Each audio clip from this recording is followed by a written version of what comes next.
Hello everyone, welcome back to I Create For You. We're on the second to last story in the Lighthouse Ghosts and Legends book by Nina Kostopoulos. The story is The Light That Burned Too Bright, and this is the picture of the lighthouse on Point Vicente Lighthouse, Rancho, Palos, Verdes, California.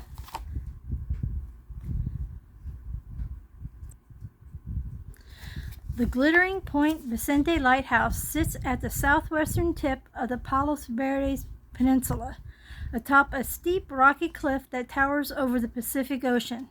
Built some 76 years ago, it was the product of long petitioning by seafarers. With the opening of the Panama Canal, traffic increased through the treacherous coast of Southern California. The rocky shoals in that area sent many a sailor to his grave.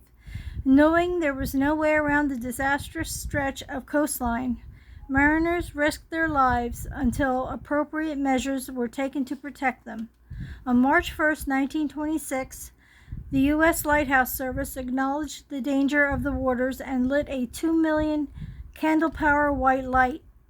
The Spanish-style tower was one of the last lighthouses built in California, but it was also one of the biggest, most powerful beacons along the California coast. Perched atop a cliff, the 67-foot tower rose 197 feet above sea level. Its beacon could be seen 20 miles out to sea. Ironically, however, there would come a time when this light would be considered altogether too powerful. The Palos Verdes Peninsula was defended during the World War II by the gun emplacements of Fort MacArthur. In order to prevent the infiltration of enemy forces, the coast artillerymen replaced the powerful 1,000-watt light with a 25-watt bulb. They also kept blackout curtains on the lighthouse windows in case an enemy vessel was spotted. Conceivably, the light would have offered navigational aid to enemies of war. After the war, the lighthouse's powerful beam was found dangerous in other aspects as well. To protect motorists on the mainland, keepers painted the walls and windows that faced the inland white. This kept the tower's blinding light from streaming across Palos Verdes Drive and causing accidents. Shortly thereafter, locals began to see a female silhouette in the windows of the lighthouse. This coincidence has led naysayers to argue that the image is merely a reflection of light across the painted surface.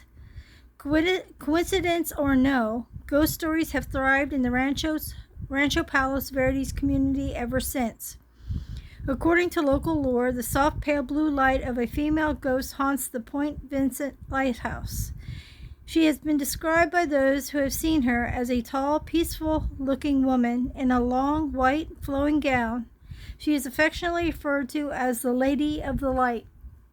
Some keepers believe that she was the wife of a sailor lost in the rocky waters, and many still accept this explanation.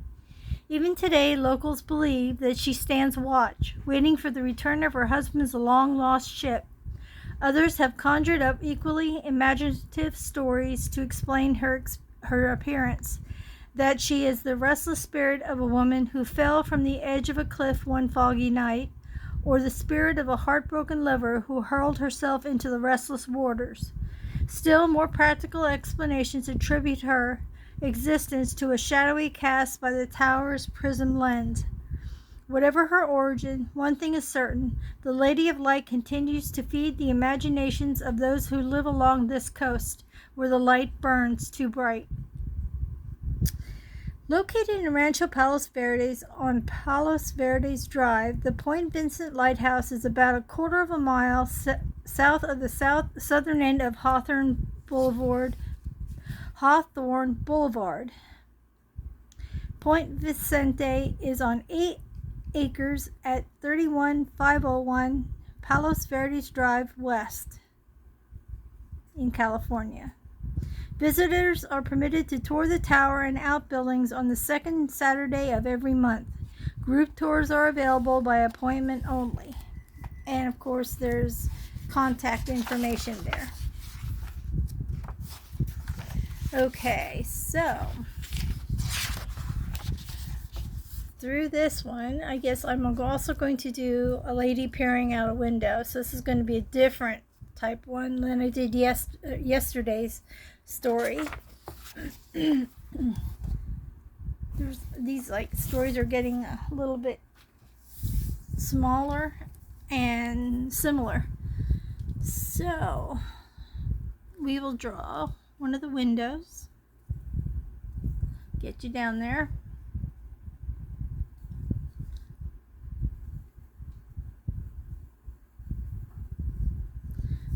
I don't know how many panes these windows have in. So I'm just going to use my judgment as to how big these windows actually are.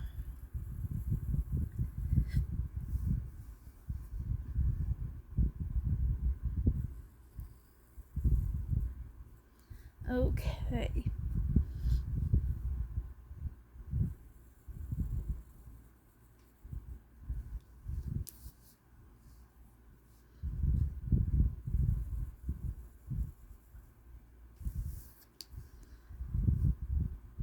The heat is melting us here in Pennsylvania.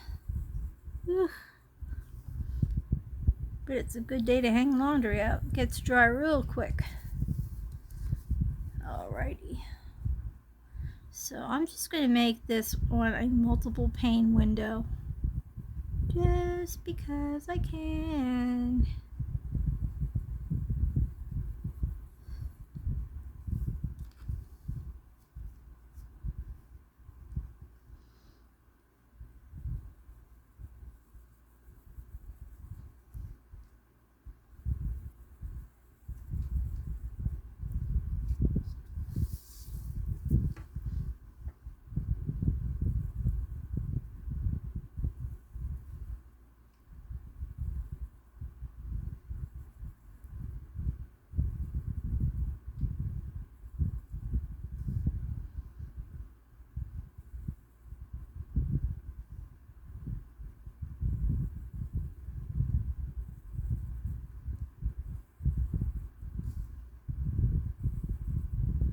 Okay, there's the window.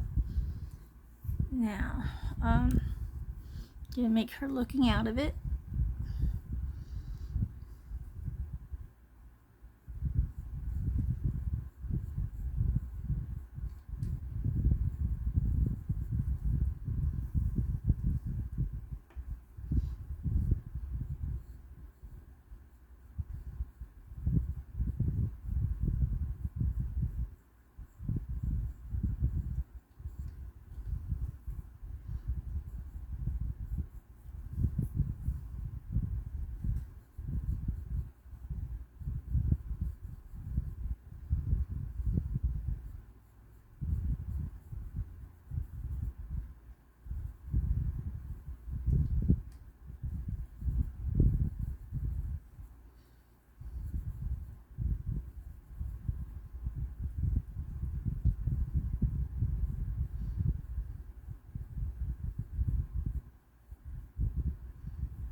Do her hair a little bit here.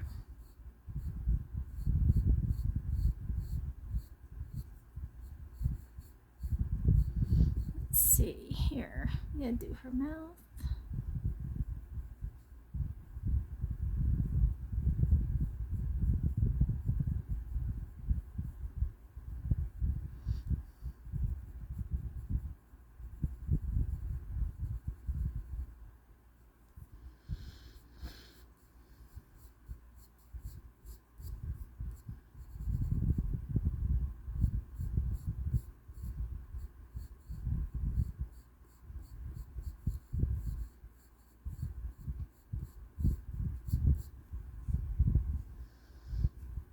And I'm going to make the curtains in the window a little bit here.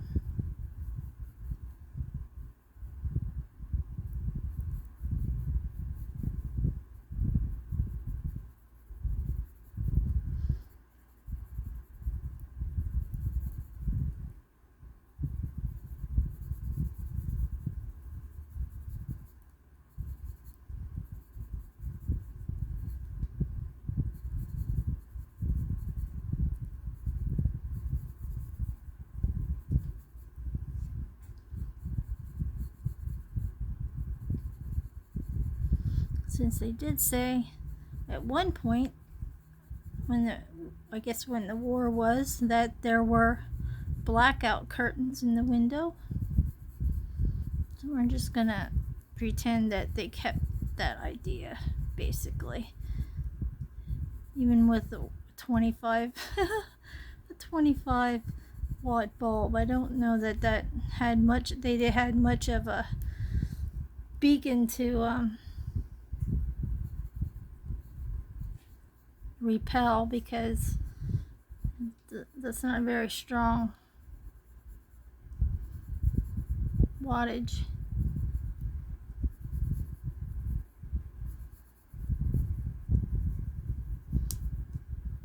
Okay, there's the window being parted by her looking out. All right, and I'm just gonna make this one all dark.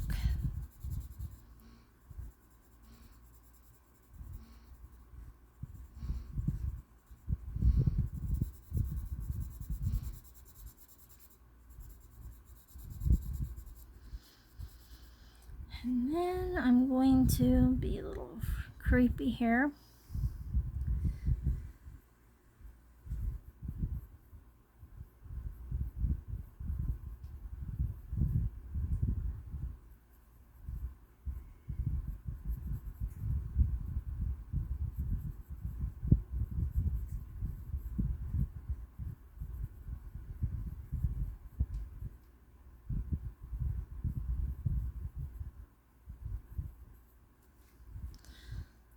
That's her one hand looking out the window.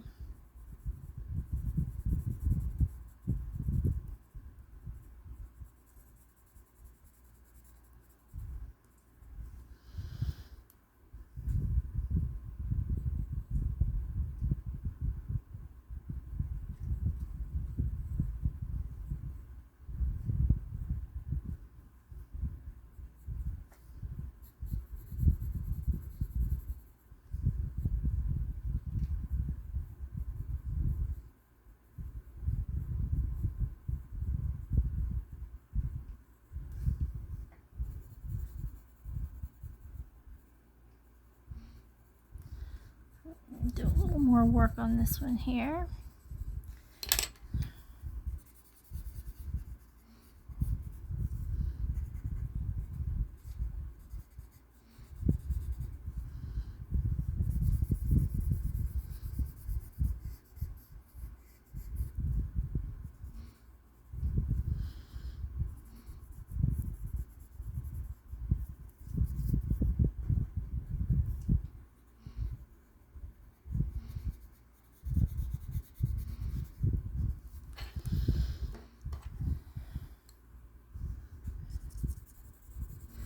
Gotta make this spookier than what it is here. Make these a little darker so they stand out.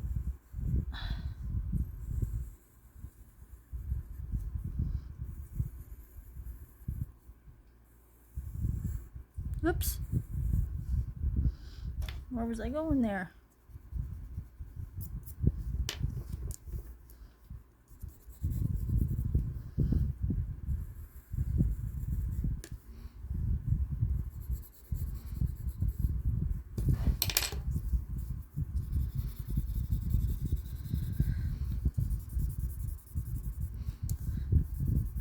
Okay. And I want just a little bit coming in here, a little.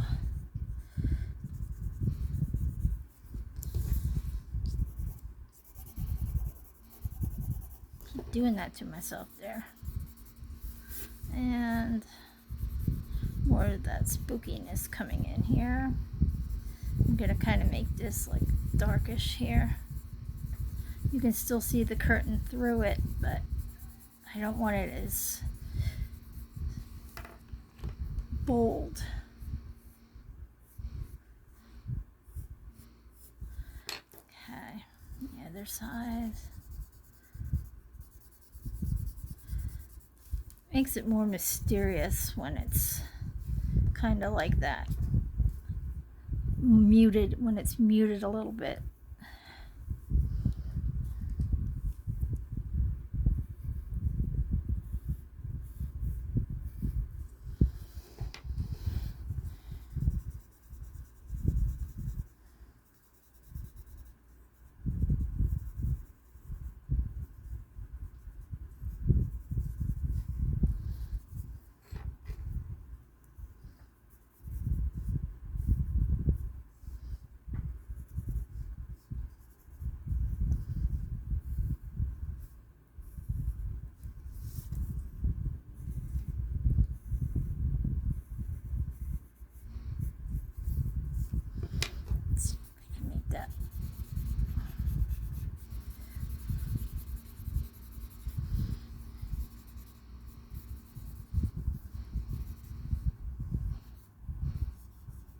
and slightly go over top of her.